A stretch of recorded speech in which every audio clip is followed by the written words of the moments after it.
everyone, Darkside Phil here, and welcome to the weekend preview for October 1st, 2012, which is going to be an insanely busy week. This past week in particular was very hectic, very filled with a variety of content and games that were released in this past week, and we're going to talk a little bit about that because I know a lot of people are asking lots of questions about when will I be continuing certain games that I didn't get necessarily to play a lot of in the past week because there was so much content and because I actually took some time off to spend with Panda Lee. So all that's coming in the video, but also I just want to start the video by saying Resident Evil 6 is finally here.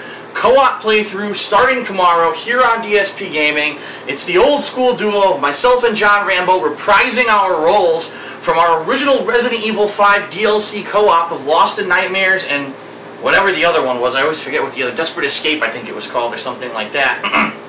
Which not only were amazing fun for us because they were some of the first actual co-op that John and I did back on my original Darkside Phil channel, but ended up blowing up, hitting the main YouTube page, getting massive views, and they're actually some of the highest viewed videos ever that I've actually ever put out, okay?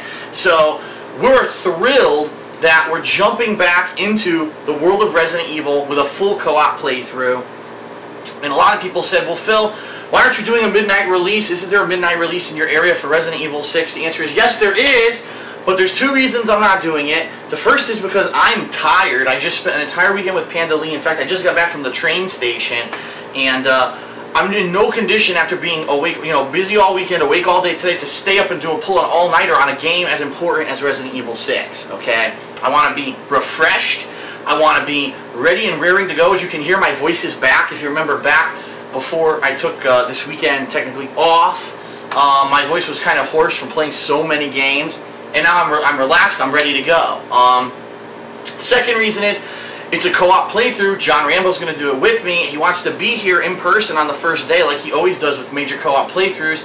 And I'm not going to make him drive in the middle of the night to get out here for midnight and then we're trying to just stay awake all night. You know what I mean? We said no. We're going to both rest, we're going to be ready, we're going to be prepared, and do a fresh, interesting playthrough of Resident Evil 6 for everyone. Now, I know there's some controversy surrounding the game. We're going to talk about that. Let's first review the previous week because I know a lot of people have questions and stuff that came up this past week, okay?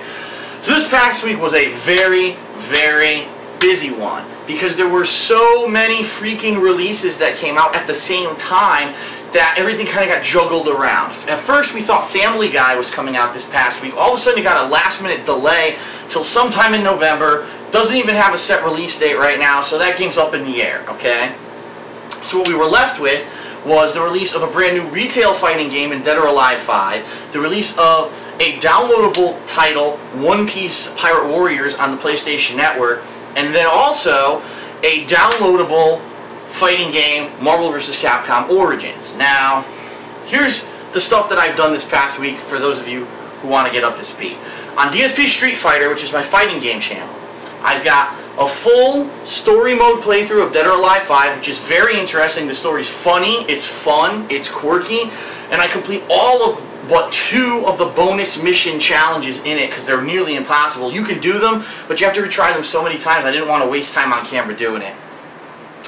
We've got training mode and combat training, which is basically the challenge mode of Dead or Alive 5, where you have to try to do these certain combos and moves with every character. For 4 characters, so far I've played with Bass, Ryu Hayabusa Ninja Gaiden, Kasumi, and Tina. Tina was the 4th person that I played with. So we've got the combat training for them, plus I take them into the arcade mode and I go fully through the arcade mode with these characters, okay? So you've got a significant amount of coverage of Dead or Alive 5. It's only the tip of the iceberg. I completely understand that. There's still online play. There's still tag mode. There's still survival mode. There's all these other modes that I haven't tried yet, and I completely understand that. But this wasn't a week where it was similarly 2 weeks ago when Tekken Tag Tournament 2 came out, where the only major game that week was Tekken Tag Tournament 2, and I had time to delve into it as deep as I did with that game. In fact, if anything, that game, unfortunately, I'm trying to gradually do stuff with it, but I don't know how much I'm going to be able to do simply because of this hectic schedule, okay? But all that is up on DSP Street Fighter. In addition to that, Marvel vs. Capcom Origins came out. If you're not aware, it's a game that's a downloadable version on Xbox Live and PlayStation Network, and it has both Marvel Superheroes and Marvel vs. Capcom 1 with additional content, bonus challenges and such, online play, etc., etc., etc., etc. I played a set of Marvel vs. Capcom 1 matches online. 65 matches, okay? Out of which I think I won most of them, and I've lost like maybe 7 of them, okay? And that's the thing, a lot of people like to say, oh, Phil, he just uploads his wins. That's complete bullshit. I love people who say that, because obviously these are the people that don't watch my videos, because they know I have some of the hilarious losses that I've had too, and me raging about it. I upload those too. So, 65 matches, and the reason I think this is significantly interesting, and that it got a lot of attention, because yes, those videos, for just random matches that I'm uploading, it did get some significant views, is because I was one of the top ranked players in the world at Marvel vs. Capcom 1. At the final tournament ever held at the Nationals, I got 5th place, okay? So I'm tearing through the people. I'm just absolutely tearing through everyone online that I was playing. And the matches are pretty interesting. If you're interested in the characters that I was playing, such as Wolverine and Hulk in particular, but also there's some Zangief high-level play there and such, you might want to watch those videos, and also just to understand certain game mechanics and things. As I'm playing the game, I'm explaining to you what's happening, why certain things are working, why certain things aren't working, why certain matches immediately are not in my favor, like Strider-Een matches or Strider War Machine, and how they're some of the best characters in the game and why. I explain all this in these videos. It really is an education on Marvel vs. Capcom 1 to sit there and watch through those videos. And it's only a couple hours worth of footage. I mean, each match in that game, I think I was beating some people in under a minute, okay? That's how fast the matches in that game go, if you know what you're doing. So, I think also, I guess they got linked on the main page, or the front page of Event Hubs, which I guess is a big deal. I guess Event Hubs is a big deal in the fighting game community now. And a lot of people were saying, oh, Phil, why would you link something from Darkside Phil? He's not part of the fighting game community, and he's an asshole, and he just does it for the money, and and it's so stupid. It's pretty obvious why the videos got linked to the main page of Event Hubs. Because I played the game on launch day, because I'm one of the former best players in the world. Everyone knows it. It's ranked, it's there in black and white, and the matches are fucking good. It doesn't matter if you don't like me. It doesn't matter if you don't like the fact that I don't do direct feed, and oh, he's not professional, he does this for a living but he uses a camera. Like, all this ridiculous shit that comes out of it when they post something on a mainstream fighting game thing about me, absolutely ridiculous. The bottom line is the matches are good, they're entertaining, they're informative. If you like that game and you want to learn about it, that's what those videos are for, so check them out. And 65 matches, a lot of gameplay there, okay? Okay, in addition to that, during this past week, Panda Lee came to visit me, okay? And, oh, I'm sorry, I skipped over one, my fault. One Piece Warriors, Pirate Warriors, was a PlayStation Network only release. This is a game, a unique game that combines the running anime and manga series One Piece with the gameplay of Dynasty Warriors in a unique way, because it's not all just the same hack and slash take over territories gameplay. There's also platforming, there's also puzzle solving, there's different things going on in the game. They really made an honest effort to make a great game, and me playing it, I actually did watch One Piece for a certain period of time, and I was excited to play this game. I was having an absolute blast playing this game, okay? And so there's a significant amount of gameplay. I think I beat the first 11 of the 16 total chapters of the story mode of One Piece Pirate Warriors. And that's up on DSPGaming, okay? And in addition to all that, Panda Lee came and visited me this weekend, and at first we thought maybe we would do some Dead or Alive 5 co-op, but actually when we thought about it, we said, wait a minute, we maybe don't want to do that, because we actually haven't played the game that much. Like I said, I've only played the story mode, and I've played with 4 characters, never even played against a human before. She only had time to play the story mode, and that's it. So we don't even really know much about any of the characters, and we never even played a tag match before, so how are we going to do a tag match with tag mechanics? We decided it wasn't a good idea to do that, but what we did play was a game that was completely unexpected. I didn't even know about it until someone posted about it on my forums, called Tokyo Jungle. This is a game that was a retail release back in June or July of this year in Japan, and it's been supposedly actually pretty popular. It's a downloadable only title here in the United States. It's basically a unique combination of Metal Gear Solid, I'm not kidding you, Metal Gear Solid, The Sims, and a zoo game. Because what it is, the premise of the game is that all the people in Japan have vanished, and animals have escaped from the zoo and are taking over, but there's also some crazy shit going on, supernatural shit with fucking dinosaurs are showing up, so somehow the animals are gaining the ability to put on clothing and be intelligent and do intelligent things. It's fucking insane, and we loved it. We played it, we were like, this game is quirky, it's fun, it's original, it's interesting. It is a little bit repetitive, but every time you think that you're going to get bored, it throws you a crazy loop. Like, you'll be in the middle of a street of a giant gang fight of panda bears against fucking Deinonychus fucking dinosaurs, and you're like, what the flippin' shit is going on in this game? And you just go nuts. And the story also is quirky as hell. It's got kangaroos that look like Roger from Tekken, who also has a gang of evil rabbit pot boxers that defend them. You've got the dog mafia. I'm not kidding you. There's a dog mafia in the game. The game is insane, and it's funny, and it's cute because it's cute animals, it's quirky. I love it. It's a really good game in my opinion. And for 15 bucks, you can't go wrong. It's a $15 PSN download. We did a significant amount of gameplay. In fact, I think as of today, we've now done over 50 videos of this. We've gotten a significant chunk into the story mode. We've also done lots of the survival mode, which is the main mode where you unlock new animals, and then you try to go around completing challenges, which will in turn unlock even newer animals. And it's great, and we played the hell out of it. So that's what was going down this weekend with co-op between myself and Panda Lee. So now, now that I've recapped everything, the first thing I want to do is address all the things that I didn't complete this week, that maybe you thought were coming and didn't come, and when you're going to see these things. Alright, at first, the elephant in the room is One Piece Pirate Warriors, because I said I was going to make an attempt to play it tonight. Right now, when I got back from the train station, I dropped off Panda Lee, she's on her way back home, and I was going to try to do it tonight, but unfortunately something came up. I'm going to be busy, which is actually why I'm filming this channel update relatively early, this weekend preview, generally early compared to when I do it during the course of the day. So unfortunately, no One Piece Pirate Warriors gameplay, okay, today. However, this does not mean I'm not going back to the game. In fact, it's one of the things that's high on my list to go back to later this week, which I'll explain. Dead or Alive 5. Well, do I want to play Dead or Alive 5 more? Yes. Will I get back to it anytime relatively soon? I don't know. It's going to depend on how long I spend with major releases like Resident Evil 6, like the online play and stuff of that game and stuff like that coming up. So I can't break any promises about Dead or Alive 5. Also, the co-op gameplay I was going to do at Panda Lee, what we've decided is once we both have time to play the game more and kind of pick one or two characters who we're serious about playing with, then we'll try to do some co-op gameplay, whether it's tag mode against the computer, whether it's tag mode online against people, and we are going to basically try to record it, you know, from both perspectives and such. The first time I've ever done anything like that. But it's going to be over the internet. It's not going to be in person, because what we want to do is actually continue with the Tokyo Jungle gameplay next month at the end of October when Panda Lee comes once again to visit me and spend time. So that's the deal with Dead or Alive 5. Marvel vs. Capcom Origins. First of all, ever since I made that first set of 65 matches, I'm getting people asking me every day to play it again. Are you going to play it again? When are you playing it again? We loved the gameplay, this high-level gameplay. We haven't seen this from you in a while, and it's true. When was the last time recently, in the past couple of years, that I've played a game that I was really good at? A fighting game? Not really, you know, I haven't really done it. So, people are excited to see me play this game again. I understand that.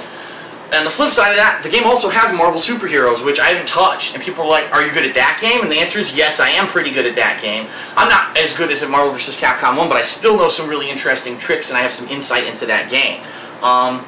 And I'd like to play that game too. Again, as similar with Dead or Alive 5, what I have to say is, I don't know when I'm going to get to it. I would like to say later this week, maybe after I've beaten the campaign of Resident Evil 6, after I've done some online playing Resident Evil 6, maybe then I can get to it. But what I'm going to tell you is this, I promise you that at some point during the next week, whether it's, you know, on a Sunday, whether it's at night, whether it's something I throw in, I'm going to do more online play in Marvel vs. Capcom 1 because I enjoy the game. That was the game I kind of grew up with competitively in arcades. Like, I grew up playing Street Fighter 2 and Street Fighter Alpha and Street Fighter 3, but I was never at that competitive level with it. Marvel vs. Capcom 1 was the game that gave me the competitive push to actually start going and competing in tournaments. And that's why I'm so good at it. That's why I love playing it, even when I lose. Even when I lose to someone who I know is way better than me, like Arturo Sanchez, for example, he's probably one of the best in the world. I say it's probably the title of best Marvel vs. Capcom 1 player ever. It's probably between him and Eddie Lee from New York, okay? So I play him and I lose. I don't rage. I actually enjoy losing to him because it's like, yes, top level. I love top level gameplay and being able to hang at that level. And this is one of the few games that I can still do it with, okay? So I promise you there will be another set of Marvel vs. Capcom 1 online play this week. Maybe I'll dick around a little bit more and not really worry too much about my rankings. Because I'll be honest, I was casually playing the game a couple nights ago, having a few drinks, so I didn't record because I knew I wasn't playing it at as high of a level as I can. But I was playing Arturo and he beat the shit out of me in several matches. So my rank's probably like in the gutter now. So I really don't give a shit about the rankings. Maybe I'll just start fucking around with different characters to show everyone some different gameplay and stuff you can do with the different characters. So that's a possibility. But I promise you more gameplay of that game coming this week, okay?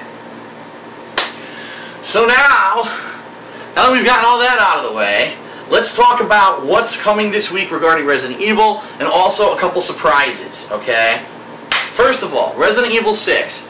Starting the co-op playthrough. John Rambo's going to be here tomorrow morning. We're going to start playing, just like we did with Borderlands and the other stuff. He'll be on a TV next to me and I'll be recording here. And during the course of the day, we're going to attempt to upload just like we did with Borderlands 2 weeks ago, where during the course of the day, you'll see the uploads start to gradually come out. We're really hoping we can still play without any problems regarding that, because we had no problems with Borderlands with lag or anything, and I'm hoping, fingers crossed, we won't have any problems here. We'll see what happens, okay? I'll obviously keep everyone informed on Twitter and Facebook. Now, here's the deal. There's controversy surrounding Resident Evil 6, but there's also new news. The new news is, everyone's saying there's 3 full campaigns, each campaign consisting of, I think it's 3 to 5 chapters, maybe 5 chapters total. Each chapter consisting of 2 to 3 missions. And basically the game could take somewhere like around 20 hours to beat. Almost like Borderlands, which is kind of like, wow, holy shit, really? But at the same time, a lot of people are saying, well, that's if you do all the content, because when you beat the game, there might be unlockable Ada content and some extra missions and stuff. And so, if we really like the game, we probably will make an honest attempt to beat all of it. So this week, starting Tuesday, just like we did with Borderlands 2, you're going to see a co-op playthrough starting that's going to continue through the course of the week until we beat the game, okay? There's also online modes. There's Mercenaries mode, and there's also going to be this new, I guess, Assassination mode where you play as the monsters trying to kill the main characters of Resident Evil. And they both sound really interesting. Now, I have not confirmed how many players can play in these modes or whatever, but I can tell you right now, Panda Lee, this weekend, she's like, Phil, we gotta play these together. She loves Resident Evil. It's one of her favorite series, and by the way, she will also be doing a single-player playthrough of Resident Evil 6 over on her channel, Panda Lee Games, during the course of this week. So if you're interested in seeing someone do it single-player, in a completely different way, I'm sure it's going to pan out differently trying to do the game single player versus playing it with a co-op partner. You're going to want to go check that out on her channel, okay? But near the end of this week, we want to do some of the online gameplay together. So it's going to be myself and Panda Lee. We may get John Rambo involved. We may get the Arid Lord involved. We may get our friend Coruchado involved. We may get people who we know who have the game all involved. But I don't know if we can or can't because I don't know how many players it is, etc. But what I can tell you is this, we are going to do it, and I'm going to say this right up front, I don't want to hear any bitching, any moaning about people, oh no, he's going to play online with his girlfriend, I don't like her because I'm a sexist fucking pig, and all I like to do is complain that girls shouldn't be in your videos, and all this nasty fucking shit. Same thing with, like I said, about the Arid Lord. He's a good kid. He's just trying to have fun. Yeah, maybe he may be a little bit overblown every once in a while, but especially during the Borderlands 2 playthrough, he did a great fucking job, and he contributed to the quality of that playthrough immensely. Anyone who says otherwise is a fucking liar, and I'm tired of people talking negatively about my friends and my co-op partners who are actually contributing to my content. Cut the shit out. So if I go and play online later this week, there's going to be people involved playing it, and you're just going to have to deal with it, okay? So, that's coming sometime this week. You're going to see the full campaign co-op with myself and John Rambo. Then when that's done, I'll probably start delving into the online gameplay of the game as well, okay? Now, there's massive controversy. Hold on one second, because I know this video is going super long. I want to see how much time I have left. Okay. I know there's massive controversy right now about Resident Evil 6. I don't know if anyone, if you're paying attention, you know what I'm talking about. The first initial reviews of the game are coming out, okay? And for the most part, there's a super split line down the middle. You've got half of the mainstream gaming media who got advanced copies of the game saying that the game is horrible. It's a big disappointment. It's not what they wanted from this game. It's just an action-based game with not enough ammo, and it's bad. The other side are saying, okay, yes, we openly admit this game does have some flaws, including, it seems like in a lot of parts there's not enough ammo.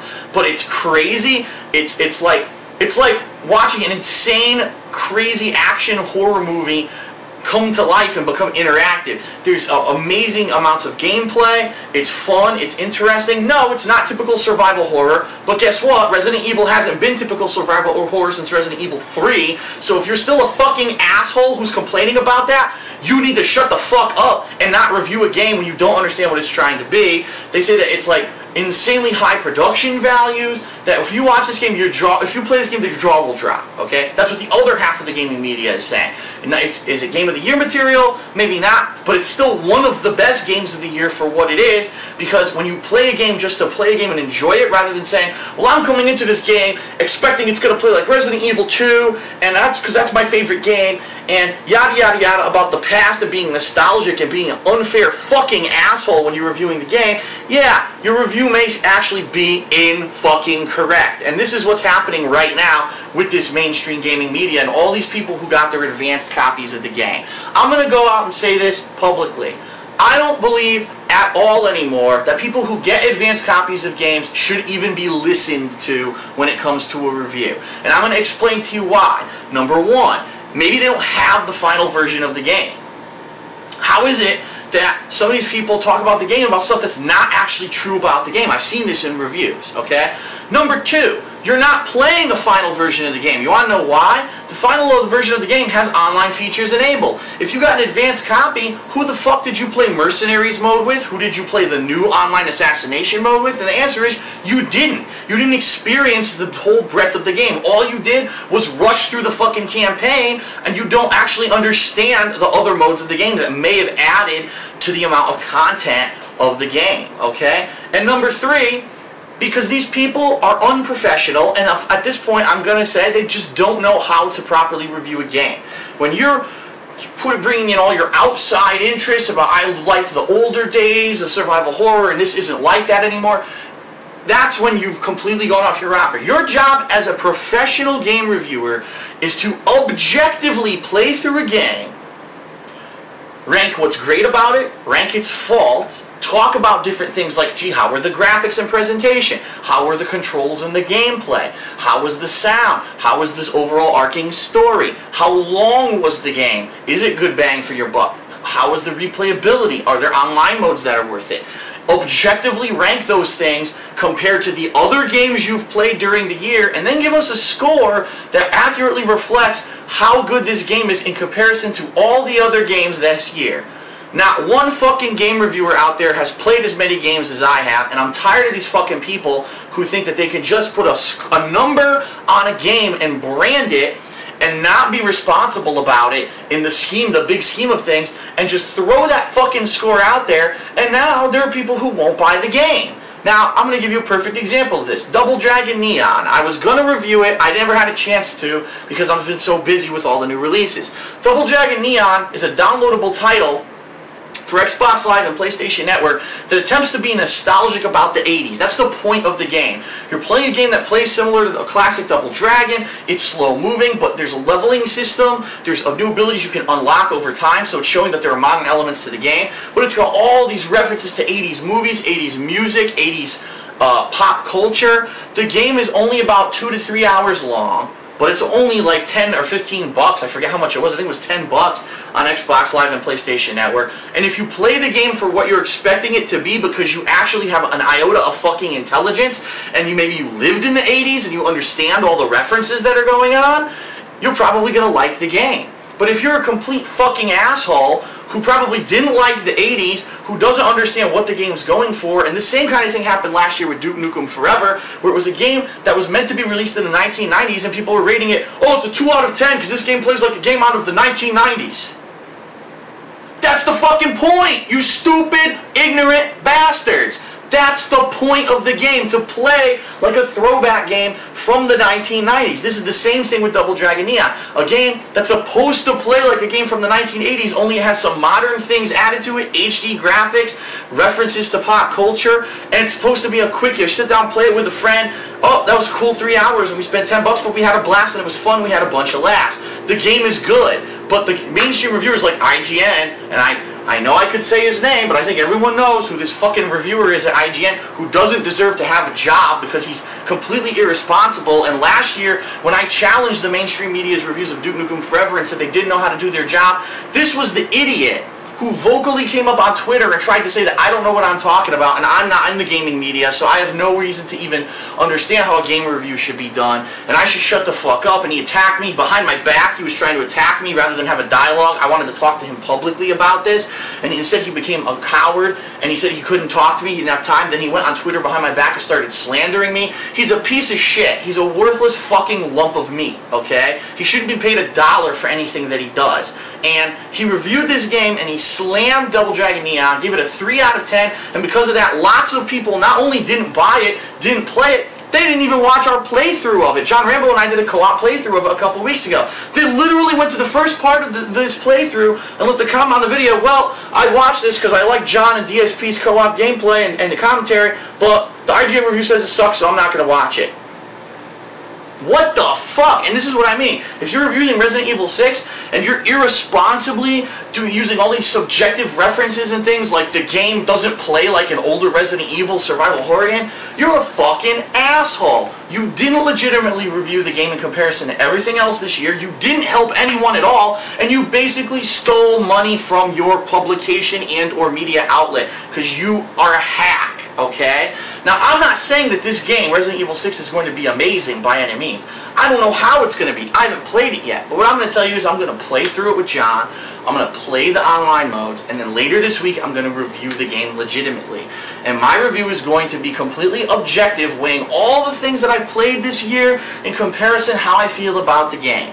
Am I excited for it? Absolutely. Am I a Resident Evil fanboy? No. I did play the old classic survival horror games, but I also played Resident Evil 4 and 5 and understand the series has gone in a completely different direction because of where the story has taken it. When the whole fucking world is infected, how are you supposed to sneak around all the zombies with limited ammo and have jump scares of zombies coming out? You know, that's classic survival horror. You can't do that anymore. The plot took it that the whole fucking world is infected. You can't have slow gameplay with slow suspenseful build-ups anymore.